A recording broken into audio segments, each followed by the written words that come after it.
And speaking of whys, it's so great to have you sitting in that chair, because, I mean, you've immediately put your finger on the key sentence in the book, because that's why I wrote it. I mean, I had spent 40 years as a foreign correspondent, you know, and I'm coming back, you know, and I'm thinking, okay, it's about time to stop, and people are coming home in droves. It's unbelievable. It's unbelievable who is now not out there. And the world, I mean, everybody says, oh, it's always been sort of that way, but we've never had the opportunity to set the world on fire with a single match. I mean, somebody does some crazy, you know, lunatic down in Florida with a congregation of 4 does something, and all of a sudden there's riots happening around the world.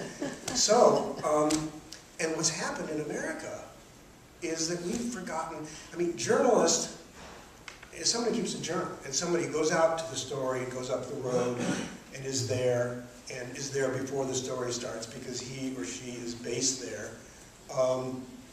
and understands, you know, what the story is, and is able to say something before it's a story, gets out, kicks the tires, talks to the people, understands the context, speaks the language. Now, that's a journalist. Somebody who sits here, or somewhere else, a long way away, and there's a whole lot more of those, who just riff, it's the phrase that Bill Keller used, he's absolutely right, to rip off of somebody else's stuff, and just, you know, goes on to Google and gets a few names they can't pronounce and writes something. That's not journalism, that's just churning out milk. They're churnalists. You know, they're churning, you know? So, I mean, it's time that people understand the difference. And I mean, it's not exactly brain surgery, but when we talk about citizen journalism, you know, it's great now that we have all these wondrous new tools, and you know, believe me, and I end the book by saying, okay, if newspapers have to disappear, then so be it. That's not what it's about. It's about the message.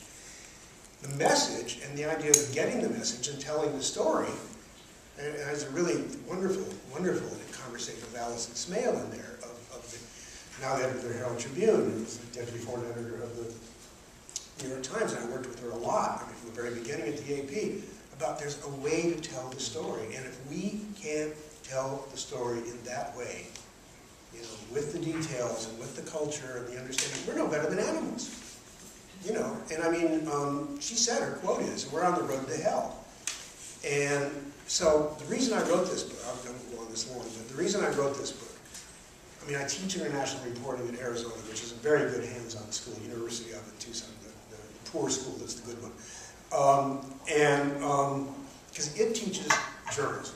It teaches kids that you have to be there. It teaches kids, you know, the ethics and the values and the craft. But, you know, if you're going to be a citizen journalist, you also have to know all the rest of it. And so I didn't have a text.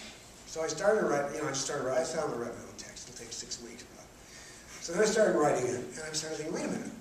The same thing that you tell a journalism student is what you tell a friend of yours to kind of keep track of the world.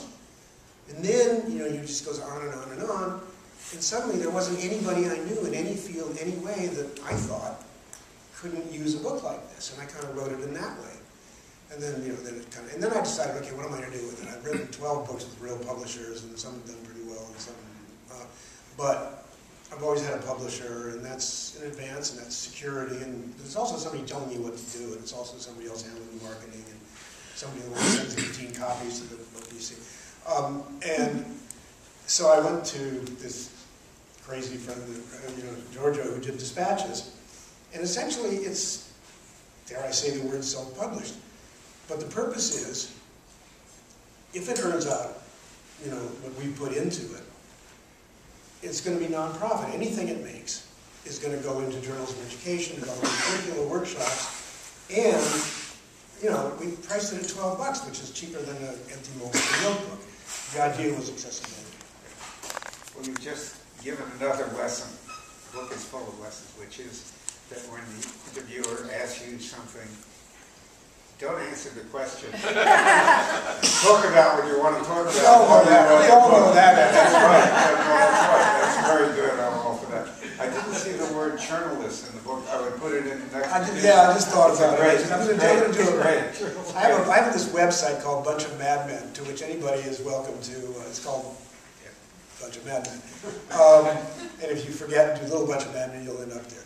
And, sorry. No, go on. I'll shut the fuck up. I shouldn't shut the fuck up. No. you know, he has given us this correspondence field guide, but you say in it that anyone who wants a correspondence field guide, there's nothing better than Evelyn Waugh's scoop. Why don't you say a little more about that?